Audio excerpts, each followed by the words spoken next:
Welcome back to the channel. As I was previously stating that the next chapter of Maths 2 is insurance and annuity. Insurance and annuity. Now we all know that life is full of risk जो इसमें दिया हुआ है. तो basically क्या होता है कि आप कुछ रिस्क ऐसे होते हैं जो आप अवॉइड नहीं कर सकते, कि मतलब आपके हाथ में ही नहीं है. वो एक्सीडेंट्स हो जाते हैं, फायर इंश्योरेंस होता है या कुछ और होता है. सो उन रिस्क को कंपेंसेट करने के लिए ये जो आपका वर्ड इंश्योरेंस का वर्ड है इंश्योर, वो क्या होता है, उस रिस्क को कंपेंसेट करने के लिए जो मनी आप जमा करते हो या बैंक इंटरेस्ट के साथ देता है आपको. So that is one thing you can do for the damage और द टोटल लॉस.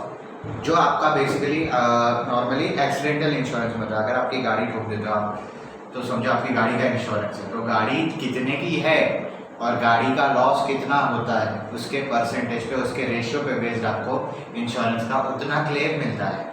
समझो आपका खुद का इंश्योरेंस है, आपका समझो मेरा इंश्योरेंस है और मेरी बॉडी को, मुझे या बॉडी को ही नहीं, मुझे ही कुछ हो जाता है, तो मैंने बैंक में जितना जमा किया हूँ पैसा इंटरेस्ट के साथ, और जितना मेरा लॉस हुआ है, जितना मेरा मेडिकल क्लेम बन सकता है, उतना पैसा मुझे बैंक प्रोवाइड करती है. और बैंक नहीं देती है, वो आप जो पैसा साल दर साल, महीने दर महीने जो आप बैंक को थोड़ा थोड़ा पैसा देते रहते हो इक्विटी के बेसिस पे, इक्विटी नहीं बोल सकते, थोड़ा थोड़ा आपके EMI जैसे बेसिस पे, कि जो आपको वापस से रिटर्न मिलेगा थोड़े से इंटरेस्ट के साथ. सो दैट इज़ वन थिंग कि आप इंश्योरेंस कराते हो. आप इंश्योर कराते हो कि आगे अगर मुझे कुछ पैसों की ज़रूरत पड़ी तो ये जो पैसे मैं डाल रहा हूँ उनसे थोड़ा ज़्यादा मुझे मिलेगा, या वही पैसा मेरे बाद में काम आएगा. ये आपका इन्वेस्टमेंट्स में भी होता है, इंश्योरेंस में भी होता है, और स्टॉक ब्रोकिंग वगैरह में भी होता है. The verb to insure means to arrange for compensation in the event of damage or total loss of property or injury or death of someone in the exchange of regular payments to a company or to the state. The word insurance means creation of some security or monetary protection against a possible damage or loss. Insurance मतलब क्या, कोई भी एक unavoidable damage या कोई भी एक unavoidable circumstances के लिए या रिस्क के लिए आप मॉनिटरी प्रोटेक्शन लेते हो. Monetary protection is nothing but you secure, you collect, you have और some money in reserve, so that if those particular situations occur, if that damage occurs, if there is a loss in something, if there is a death, if there is injury, तो जो पैसा आपने reserve रखा है वो आपको वापस वहाँ पे काम आ सकता है. Insurance is a legal contract between an insurance company, that is your insurer, and a person covered by the insurance, that is your insured. An insurance policy is a legal document of the contract or agreement between two parties, the insured and the insurer. Insurance एक legal contract है आपका insurance लेने वाले के बीच और insurance company के बीच, insurer और insured के बीच. दो टाइप के होते हैं, एक लाइफ इंश्योरेंस होता है, एक जनरल इंश्योरेंस होता है. लाइफ इंश्योरेंस उसके लिए होता है जो लाइफ के लिए एग्री करता है, अपनी ज़िंदगी के ऊपर एग्री करता है कि उसको सर्टन, तो जो मतलब उसके पूरे लाइफ में या उसके एक सर्टन लाइफ टाइम तक वो इंश्योरेंस कंपनी को थोड़ा थोड़ा पैसा पीरियोडिकली देता रहता है, महीने दर महीने या साल दर साल देता रहता है. This amount is called the premium. The period of the payment can be a month, a quarter मतलब 3 months, half year मतलब 6 months और a year, तो आपको बताइए. In return, the insurance company agrees to pay a definite amount of money in the event of death of the insured or maturity of the policy, that is at the end of the contract period. This amount is called the policy value.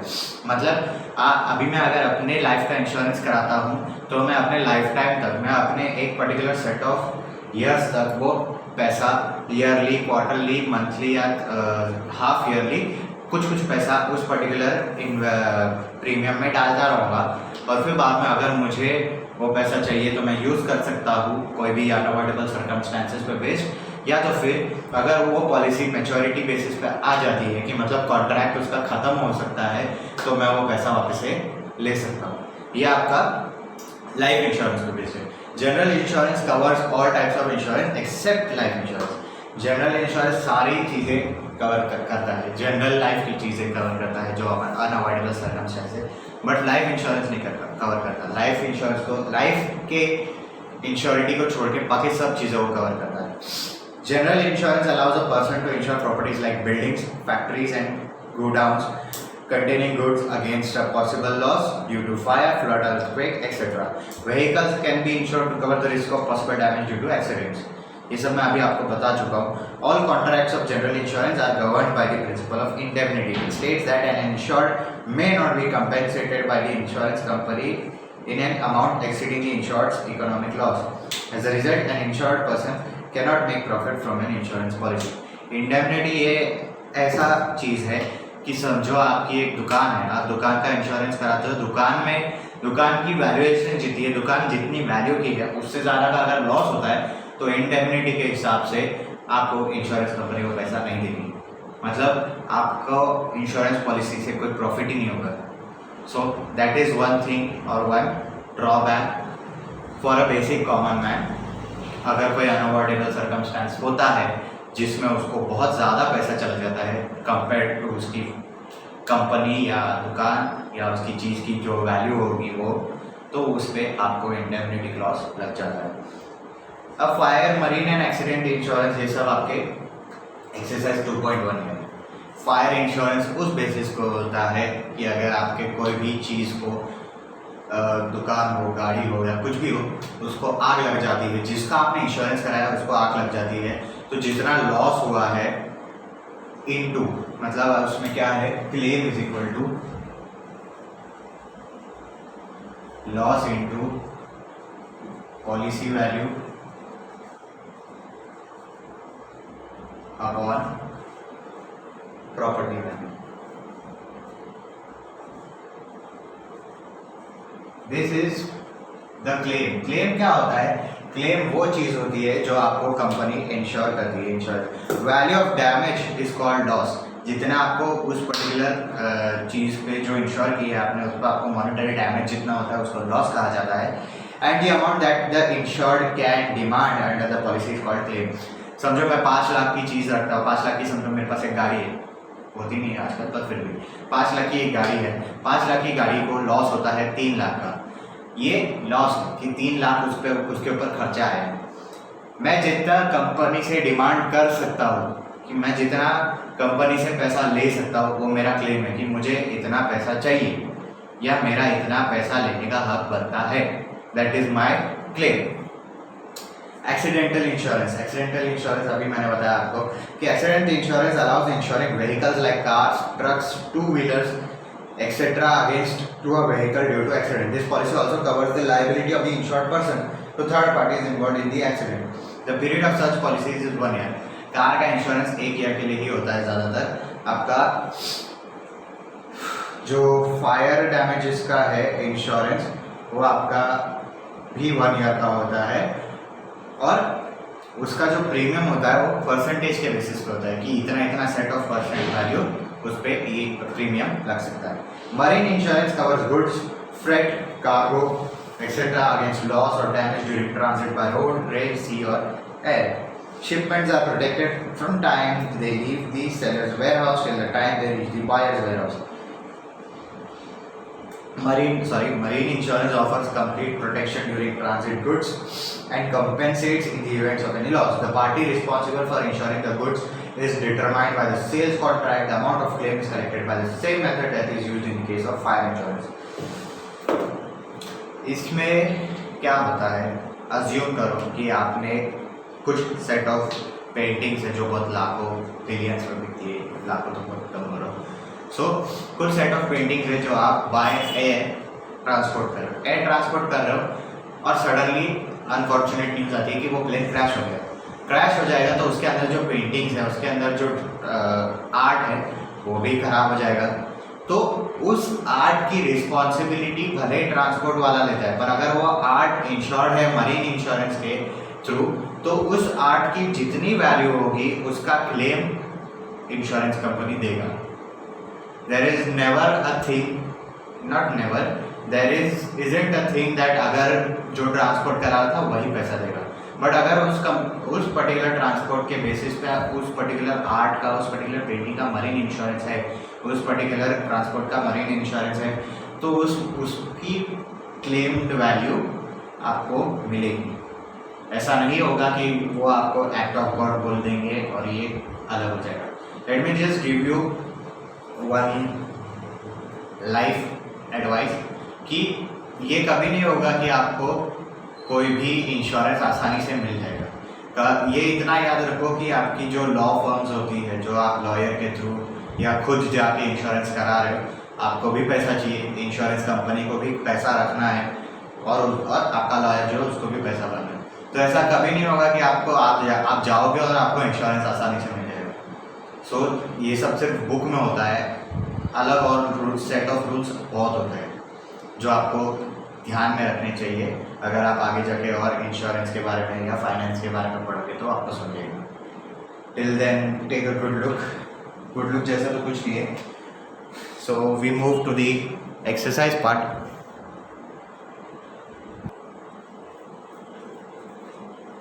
So claim is equals to policy value upon property value into loss, ये अभी हम पढ़ रहे थे। So question number 1, find the premium on property worth 25 lakhs at 3% if the property is fully insured. If the property is fully insured, कि मतलब वो property की पूरी वैल्यू इंश्योरेंस पे बेस्ड है। दूसरा है if the property is insured to extent of 80%. If it is insured at 80% of its extent value. इसका फर्क मैं आपको बताता हूँ। What is the difference? तो the difference is that if the property is fully insured, मतलब क्या होता है कि आपकी जो 25 लाख की प्रॉपर्टी है वो पूरी इंश्योर्ड है, वो पूरे 25 लाख में से आपको पैसा मिलेगा। बट अगर आपकी प्रॉपर्टी 80% एक्सटेंट वैल्यू पे है तो 25 लाख का 80% होगा और उस 80% में से आपको प्रीमियम मिलेगा। ये होता है डिफरेंस। तो सबसे पहले if the property is fully insured, आपको आर दिया है 3% कि मतलब जितना भी हो फुली इंश्योर्ड है तो 3% के बेसिस पे उसको प्रीमियम मिलेगा। टोटल वैल्यू कितनी है? Total value is 25 lakh rupees. I'll just read it. Yes, 25 lakh rupees. मतलब इस 25 लाख का पूरा आपको इंश्योरेंस है। इस 25 लाख में से जो 3% निकलेगा वो आपको प्रीमियम के बेसिस पे मिलेगा। Therefore, amount of premium is equal to 25 lakh into 3 upon 100. ये जीरो आपको आंसर आएगा 75,000। आप लिखोगे therefore amount of premium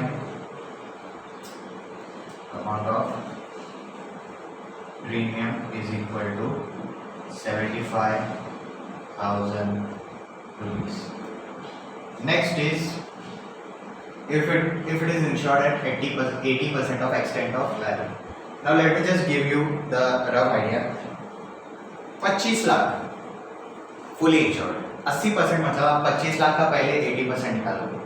25 lakh का 80% निकालने के बाद उसका 3% निकालो और आपको अमाउंट ऑफ प्रीमियम मिल जाएगा। तो सबसे पहले therefore extent value is equals to कितना है? 80% है ना, तो उस 25 लाख का 80% निकालोगे। ये जीरो कर, फिर ये हो गया 1 2 3 4 1 2 3 4 25 into 8 200। तो ये हो गया आपका let me just check it.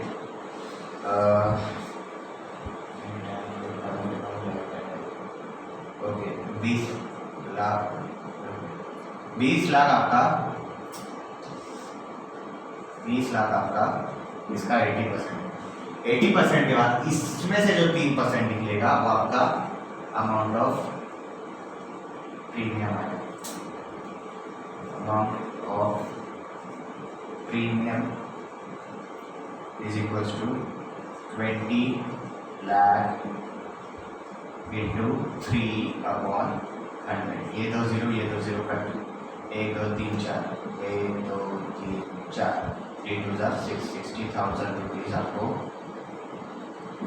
जब 3% होगा और 80% एक्सटेंट वैल्यू होगी तब आपको वो क्लेम 60,000 का आएगा. Take a good look at this one. We'll move towards this to the second question.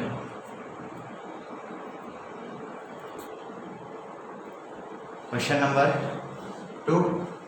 Question number 2 is a shop is valued at 3,60,000 for 75% of its value. If the rate of premium is 0.9%, find the premium paid by the owner of the shop. Also find the agent's commission if the agent gets commission at 50% of the premium. First thing, total value कितना है?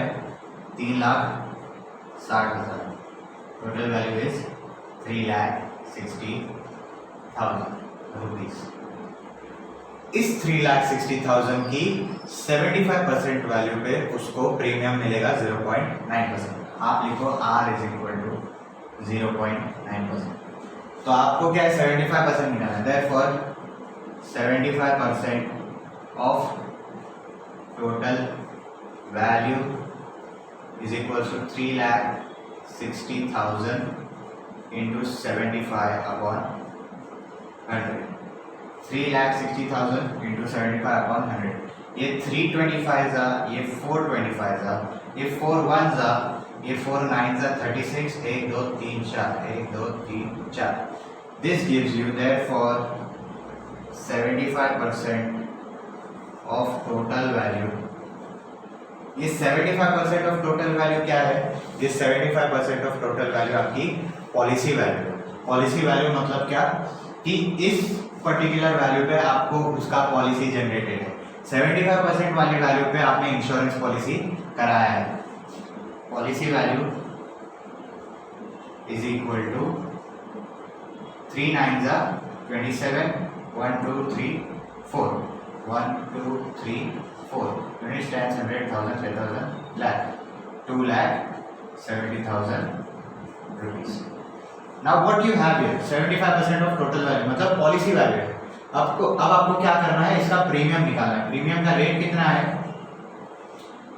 तो आप निकालोगे. therefore amount of premium is equals to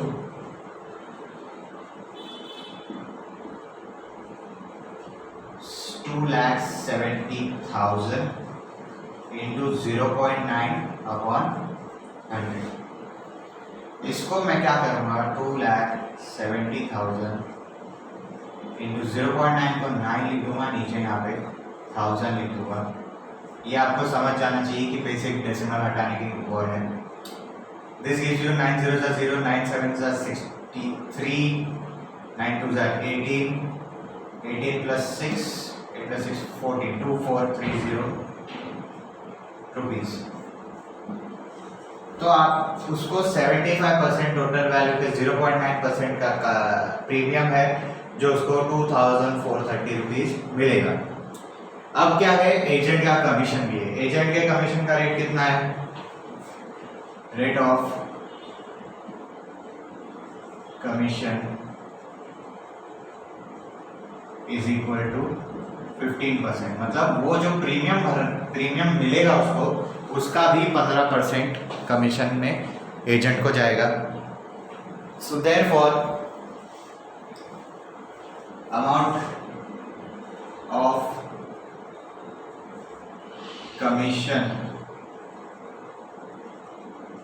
is equal to जितना premium है 2430 into 15/100, ये एक zero और ये एक zero cut, 15 3s are 45, 15 4s are 60, 64, 15 2s are 30, 36/10, ये आएगा आपका answer 364.5 rupees.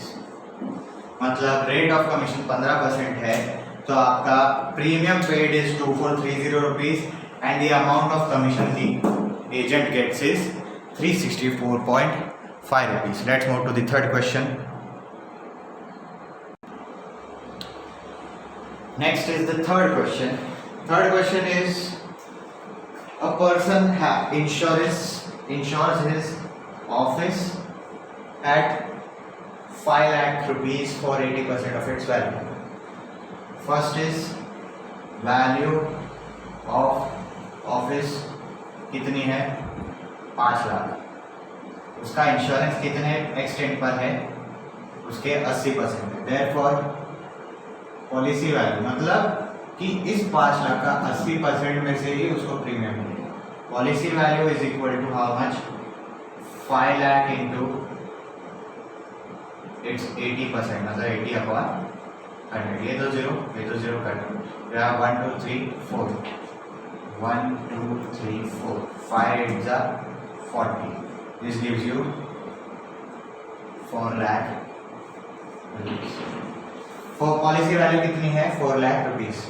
Find the rate of the premium if he pays 13,000 as premium.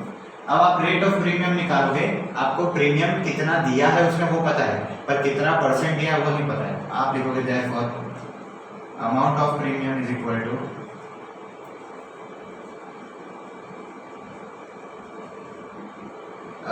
4 lakh. अब रेट ऑफ प्रीमियम लेने को आप आर ले लो, R/100 वन थिंग। फिर आप अमाउंट ऑफ प्रीमियम कितना है? 13,000 is equal to 4 lakh into R/100। ये दो zero cut, move this 4,000 year, ये आपका हो जाएगा R इज इक्वल टू 13,000/4,000, 13,000/4,000। ये 3 जीरो कट, 4 1 4, 4 3 12, 1 बचेगा, पॉइंट डालोगे तो 0 आएगा, 4 2 8, 4 5 20। Your R is 3.25%। ये हो गया आपका आधा पार्ट। फिर आपको बताना है कि also find agent's commission at 11%। Agent's commission at 11%। आपको अमाउंट ऑफ प्रीमियम पता है, आपको इसमें से 11% निकालना है जो एजेंट को मिलेगा। Therefore amount of commission is equal to 13,000 into 11/100। ये हो गया cut, you have 11 zeros are 0, 11 3s are 33, 11 1s are 11 plus 3 14, 1430 rupees is your amount of commission the agent gets. Let's move to the fourth question based on claims and property values. Question number 4 थोड़ा सा लेंदी है but easy to understand. Question number 4 is a building is insured for 75% of its value. एक building है जिसकी value 75% पे insured है, policy value उसकी 75% है। Annual premium at 0.70% amounts to 2625 rupees. हर साल प्रीमियम जो आएगा वो 2,625 रुपये है, 2,625 rupees. If the building is damage to extent of 60% due to fire, building 60% fire से डैमेज है, तो कितना क्लेम पॉलिसी के अंदर आ सकता है, कितना क्लेम पॉलिसी में से निकाल सकते हैं। सबसे पहली बात, हमको बिल्डिंग का वैल्यू नहीं मालूम। बिल्डिंग का वैल्यू नहीं मालूम मतलब ओरिजिनल वैल्यू नहीं मालूम, पॉलिसी वैल्यू पता चल जाएगी, ओरिजिनल वैल्यू से ही पता चलेगी। तो सबसे पहले हम लेंगे let the value of building the x rupees. Building की वैल्यू एक्स है तो पॉलिसी वैल्यू क्या हो जाएगी, x इंटू 75/100। क्यों 75/100? क्योंकि पॉलिसी की वैल्यू बिल्डिंग की ओरिजिनल वैल्यू के 75% पर ही है। 325 are 3 425 this gives you 3x/4 rupees. ये एक चीज हो गई। फिर आपको पता है कि एनुअल प्रीमियम का परसेंट कितना है, 0.70। एनुअल प्रीमियम का अमाउंट कितना है, 2625 रुपीज। आप क्या करोगे, देयरफॉर अमाउंट ऑफ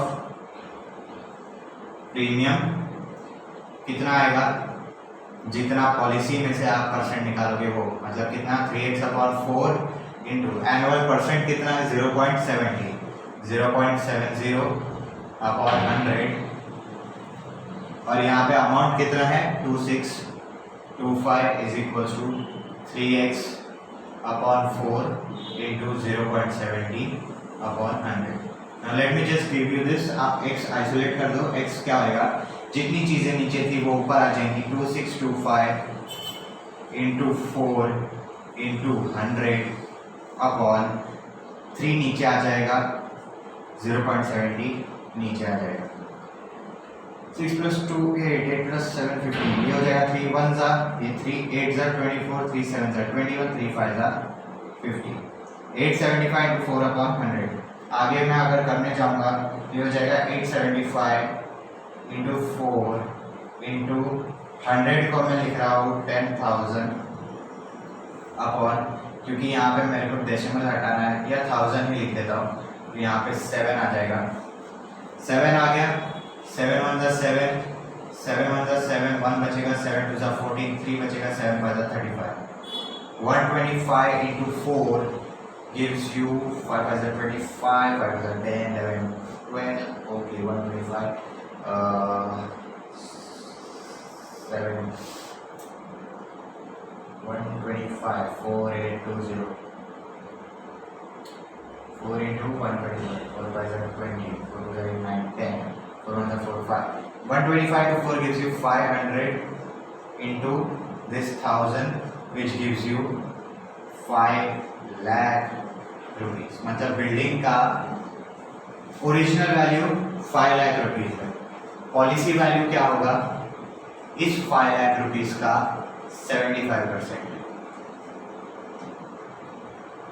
3x/4 जो आप निकाल रहे थे उसका 3/4 इंटू 5 या 5 लाख मल्टीप्लाई करो। ये 4 1s are ये 4 1 2 5s are और 0 0 0 आपका हो गया 1,25,000।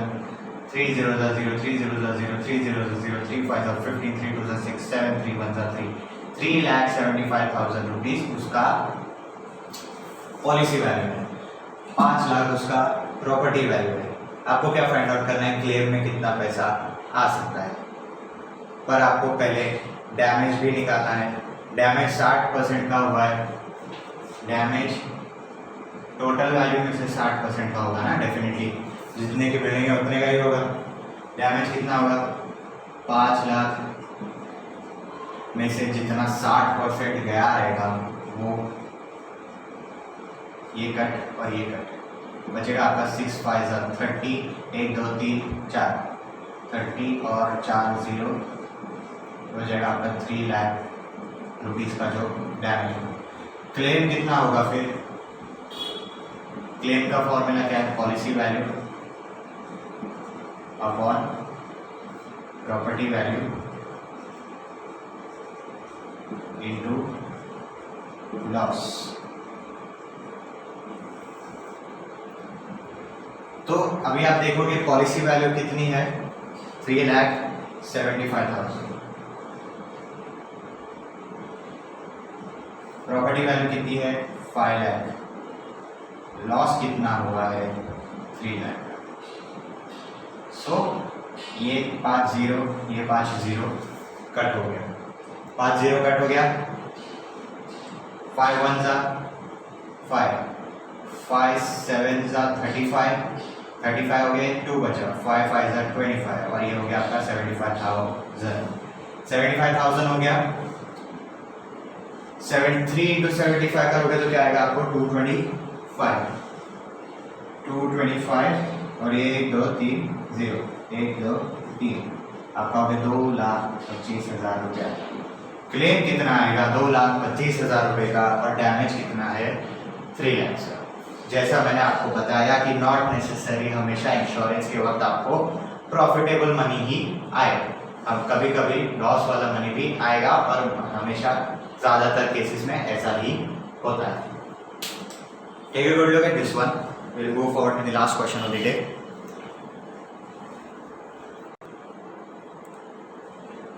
Question number 5.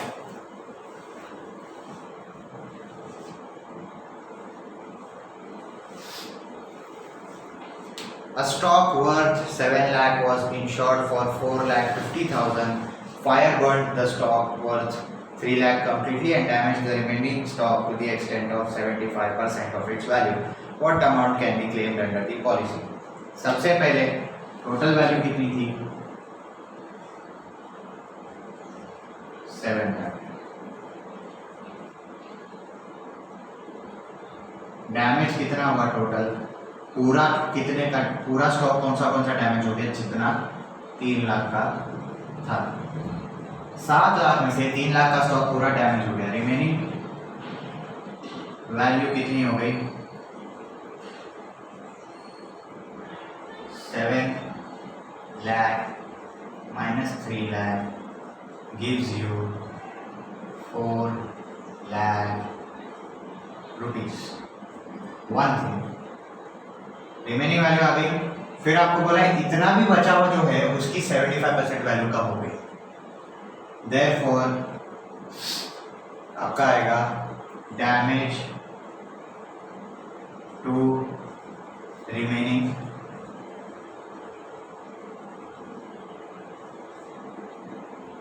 स्टॉक कितना आएगा 4 लाख इंटू 75 अपॉन 100, ये भी 2 0 कट हो, आपको आएगा 4 इंटू 75 7 दैट इज 2820,300 300 और 1 2 3 1 2 3 आपको आ गया डैमेज। वापस से रिमेनिंग स्टॉक को कितना हुआ 3 लाख का, 3 लाख तो पहले से ही जल गया था, बाकी बचे हुए डैमेज को 75% और लगा तो 3 लाख और जल गया, तो ये हो गया टोटल लॉस आपका 3 लाख प्लस 3 लाख कितना हो गया 6 लाख रुपए। Total damage is 6 lakh rupees. आपके पास टोटल वैल्यू है, टोटल डैमेज वैल्यू है, क्लेम फाइंड आउट करना है, लॉस फाइंड आउट किया है आपने, आपको डायरेक्टली क्लेम का फॉर्मूला डाल देना है, claim is equal to policy value upon property value into loss. तो आपकी पॉलिसी वैल्यू कितनी है 4,50,000। Okay, let me just evaluate it. Okay, was insured with question में दिया हुआ है आपकी पॉलिसी वैल्यू कितनी है 4,50,000 की, आपकी टोटल वैल्यू कितने की है 7 लाख। 7 लाख की प्रॉपर्टी पे 4 लाख की वैल्यू है और लॉस कितना हुआ है 6 लाख का। ये 5 0 कट, 7 1 7 7 6 42 42 3 बचेगा, 7 4 28 पॉइंट 2 बचेगा, 7 2 14 6 बचेगा, 7 8 56 4 बचेगा, 7 5 35 5 बचेगा, 7 7 49, उससे आगे जाते नहीं हैं। सो आपको ये हो जाएगा 64.2, late me just correct it, आपका यहाँ पे 7 बच रहा है। यहाँ पे आपका था 4,50,000 और यहाँ पे 6, यहाँ पे 7। तो इसको मल्टीप्लाई कर देता हूँ मैं पहले। 6 5 30, 6 4 24 + 3 27 और 4 0 1 2 3 4। ये हो गया 27 लाख अपॉन 7। 27 लाख अपॉन 7 करने पे आपको आएगा 7 1 7, 7 3 21, 3 21, 27 माइनस 21 हो गया 6, 7 8 56, 56 4, 7 5 35, 7 5 35 हो गया। Let me just give you a different kind of approach. 7 और ये हो गया 27 लाख। ये हो गया 7 3 21, 6 आया, ये वाला 0 नीचे। 7 8 56, 4 आया, ये वाला 0 नीचे। 7 5 35, क्या आया 5, ये वाला 0 नीचे। 7 7 49, कितना आया 1 और फिर ये वाला 0 नीचे। 7 1 7, फिर आपको आया 3 और ये वाला 0 नीचे। 7 4 28, फिर आया आपको 2 और पॉइंट डाल के एक और 0, 7 2 40। ये हो गया आपका 6 7 8 56। आपको आंसर आएगा 385714.28 रुपीस। इसको आप आगे करने चाहोगे तो राउंड ऑफ करके 30 भी बना सकते हो, वैसे कोई प्रॉब्लम नहीं है। सो ये था आपका लास्ट सम आज के लिए। Till then take care, stay home and stay safe. अभी अगला लेक्चर भी इंश्योरेंस एंड एन्युइटी पे रहेगा। आपका लॉजिक का पूरा लेक्चर पोस्ट हो गया है। जैसे ही ये लेसन खत्म होगा आपका लॉजिक का टेस्ट होगा। So try to understand logic. कुछ डाउट्स है तो पूछ लो व्हाट्सएप या कमेंट सेक्शन में। इसमें भी कुछ डाउट्स है तो पूछ लेना। Till then take care, stay home and stay safe.